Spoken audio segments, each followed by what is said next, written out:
Baptists and Seventh-day Adventists, here's 12 differences between them. Number 1, the Sabbath. One thing that is so important to Seventh-day Adventists that it made the name is the fact that they worship and rest on the seventh-day Sabbath. That is from sundown Friday to sundown Saturday. Interestingly, there are also Baptists who do this, called Seventh-day Baptists, but they are a small minority.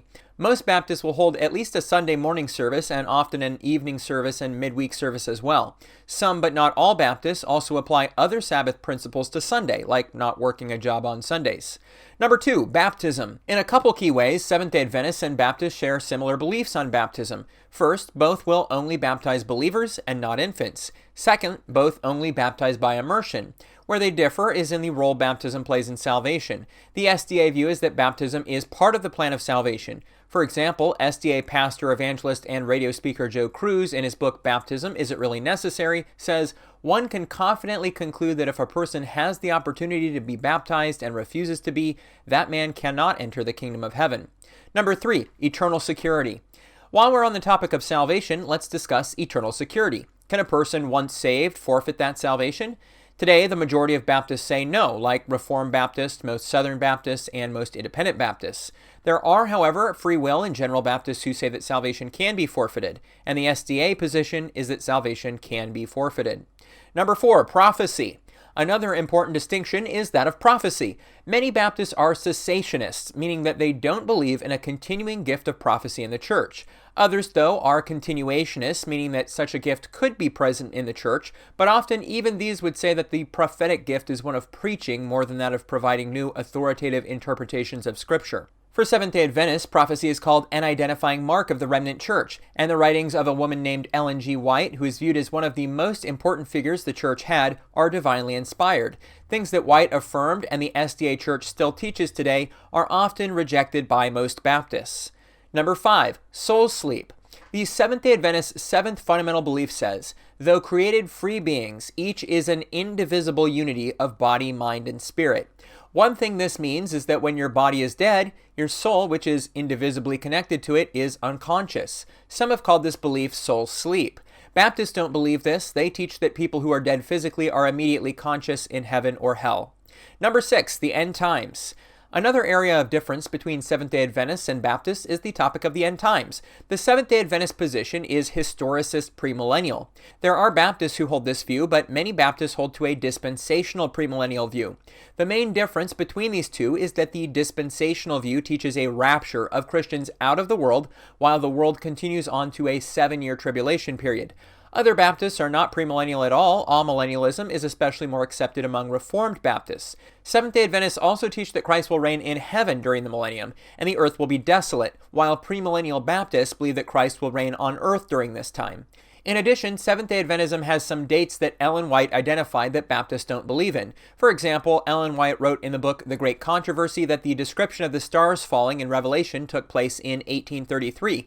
Also, the Bible prophecy, "In those days after that tribulation, the sun shall be darkened, and the moon shall not give her light." White identified 1798 as the end of the tribulation, and May 19, 1780 as the dark day when the sun did not give light. Baptists would not affirm these dates. Number 7, food. Another Seventh-day Adventist teaching is that of not eating the unclean meats identified in the Bible. Baptists teach that the unclean food restrictions are done away with in the New Testament.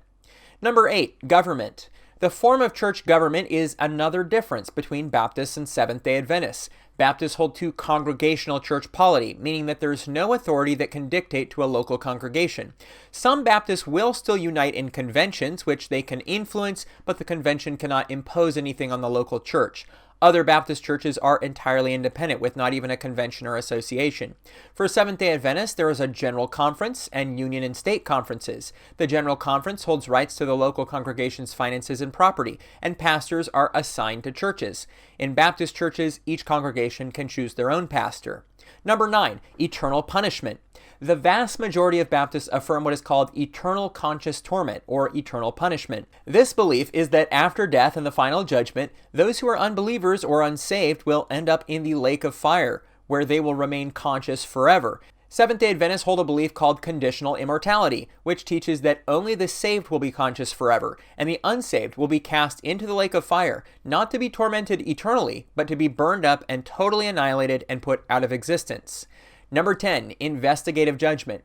Speaking of final judgment, Seventh-day Adventists believe that on October 22nd, 1844, began an investigative judgment, that Jesus is in the heavenly sanctuary, and during this judgment, it is being determined who will be raised in the first resurrection. Baptists don't believe in any judgment taking place until after the rapture, in the case of dispensational Baptists, or the second coming for others. Number 11, mark of the beast. Baptists have varying views on the coming mark of the beast. Is it a physical mark that will be enforced by a literal person who is the Antichrist? Most Baptists would say yes, with the amillennialists often saying no.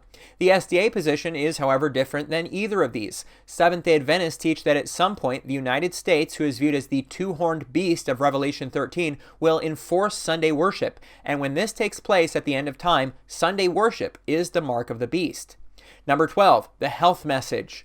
A unique aspect of SDA teaching is their health message. Ellen White wrote quite a bit about the church focusing on people's physical health, and this emphasis remains today. Many Seventh-day Adventists become vegetarians or pescatarians and try to follow healthy living habits. Churches have ministry leaders focused on promoting these healthy living practices in the church. Of course, Baptists aren't in favor of unhealthiness, but it must be said that there's no such emphasis on physical health in the majority of Baptist churches. Another difference is the SDA teaching on who Michael the Archangel is, the question of the remnant church, and last generation theology. If you want to learn about these and many other beliefs of the SDA Church, click here to watch the video, What is the Seventh-day Adventist Church?